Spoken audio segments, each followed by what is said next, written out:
Une activité officiellement punie de 4 ans de prison et de 80 coups de bâton. Mais aujourd'hui, ce qui inquiète le plus Ali, ce sont les talibans.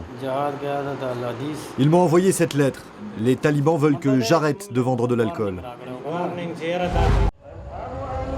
Ce vendredi soir à Lahore, le muezzin a beau appeler à la prière. À quelques centaines de mètres de là, pourtant, on brave les interdits sans complexe. Comme chaque week-end, les soirées privées s'organisent et l'alcool coule à flot. L'élite pakistanaise se retrouve pour boire loin des regards.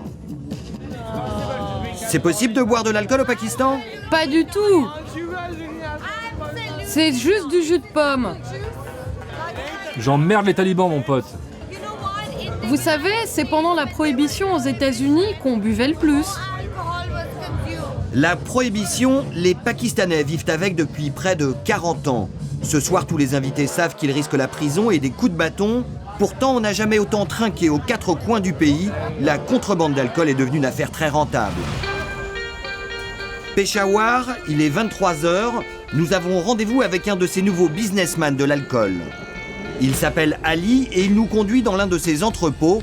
Sa spécialité, la contrebande de bouteilles de luxe. Du whisky Black Label, pour le moment, j'en ai pas. Mais j'ai d'autres choses si tu veux. Rappelle-moi plus tard et je te livrerai. Chaque nuit, Ali et ses employés livrent une 60aine de bouteilles en déjouant les checkpoints et les talibans. C'est bon, je vais vous ramener chez moi, Inch'Allah. Mais il va falloir faire attention aux militaires. Recherché par la police, Ali vit aujourd'hui caché et propose le choix de whisky le plus large de la ville. Ces bouteilles, il les revend entre 30 et 50 euros à une clientèle très aisée. Ces bouteilles, elles arrivent de Dubaï, par le port de Karachi, en contrebande. On les livre en voiture dans Peshawar en faisant très attention. On fait ça à notre manière, très prudemment. Une activité officiellement punie de 4 ans de prison et de 80 coups de bâton. Mais aujourd'hui, ce qui inquiète le plus Ali, ce sont les talibans.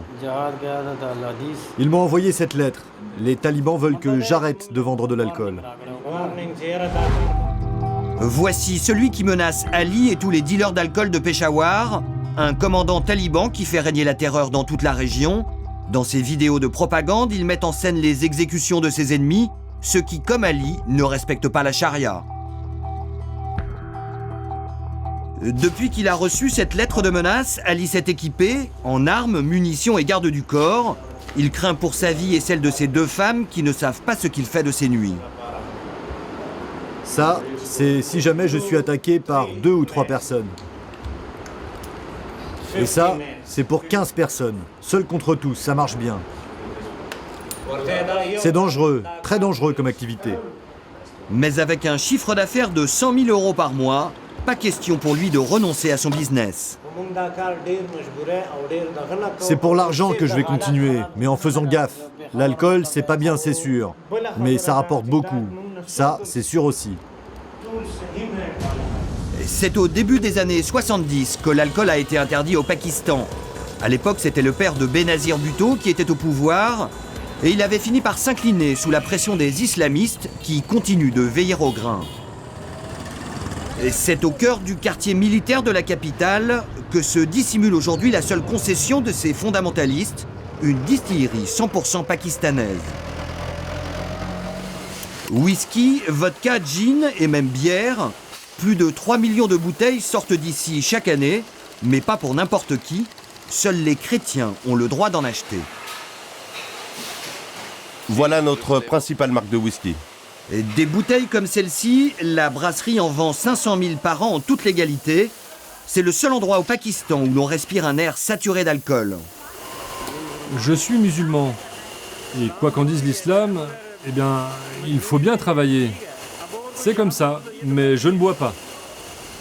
La brasserie est gérée de père en fils depuis près d'un siècle. Une affaire de famille qui tourne à plein régime. Plus de 200 millions d'euros de chiffre d'affaires par an, grâce officiellement aux seuls petits 3% de chrétiens que compte le pays. Seuls les non-musulmans sont officiellement autorisés à boire. Officiellement, Ça veut dire que les musulmans boivent aussi? Bon, je pense que je ne serais pas capable de répondre à cette question. Il faut que vous alliez demander directement à ceux qui boivent ou pas.